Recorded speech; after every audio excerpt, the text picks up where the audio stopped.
விஜய் டிவில ஒளிபரப்பாகி வந்துட்டு இருக்க ரொம்பவே பிரபலமான சீரியல்ல ஒண்ணுதான் பாகியலட்சுமி சீரியல். இந்த சீரியலுக்கு எக்கச்சக்கமான ரசிகர்கள் இருந்துட்டு இருக்காங்க.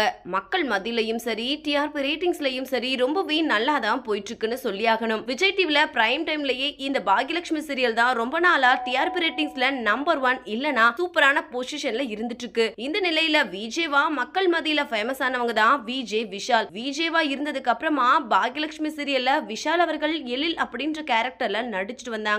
அந்த எழில் கேரக்டரை ரொம்பவே சூப்பரா நடிச்சிட்டு வந்தாங்கன்னு தான் நம்ம சொல்லணும். தனக்கு கொடுத்த மிகப்பெரிய கதாபாத்திரத்தை அவ்வளவு அழகா நடிச்சிருப்பாங்க. சொல்ல போனா தன்னோட அம்மாவான பாக்யாவுக்கு பக்கபலமா சீரியல்ல இருப்பாங்க. இதனாலேயே பல ரசிகர்கள் இவருக்கு ஃபேன்ஸா மாறிட்டாங்கன்னு தான் நம்ம சொல்லியாகணும். அந்த அளவுக்கு அந்த எழில் கேரக்டரை பயங்கரமா நடிச்சிருப்பாரு. அது மட்டும் இல்லாம இந்த சீரியல்ல எழில் அம்ரிதா பேர் ரொம்பவே சூப்பரா இருக்கும். ஆனா அவங்க யாருமே எதிர்பார்க்காத வகையில திடீர்னு விஜே விஷால் அவர்கள் எழில் கேரக்டரை விட்டு விலகிட்டாங்க. இதனால ரசிகர்கள் இப்போ சோகத்துல இருந்துட்டு இருக்காங்க. இந்த சீரியலை விட்டு விஜே விஷால் அவர்கள் சில பர்சனல் ப்ராப்ளம்னால அவங்க பாகியலட்சுமி சீரியல்ல இருந்து குவிட் பண்ணிட்டாங்கன்னு சொல்லிட்டு வராங்க. விலகுனது ஃபேன்ஸ்னால ஏத்துக்கவே முடியலன்னு தான் நம்ம சொல்லணும். இந்த நிலையில இப்போ பாகியலட்சுமி சீரியல்ல புது எழிலா யாரு நடிக்க போறா அப்படின்ற ஒரு கேள்வி இருந்த நிலையில அந்த கேரக்டர்ல ஈரமான ரோஜாவை சீசன் 2ல அர்ஜுனா நடிச்ச நடிகர் நவீன் தான் எழிலா நடிக்க போறாங்க. இந்த வீடியோவை பார்த்துட்டு இருக்கிற நீங்க விஜே விஷாலுக்கு பதிலா நவீன் நடிக்க போறத பத்தி நீங்க என்ன நினைக்கிறீங்க அப்படின்னு உங்களோட கருத்துக்களை கீழே உள்ள கமெண்ட் செக்ஷன்ல கமெண்ட் பண்ணுங்க. மேலும் இது போன்ற இன்ட்ரெஸ்டிங்கான அப்டேட்ஸ் தெரிஞ்சுக்கொள்ள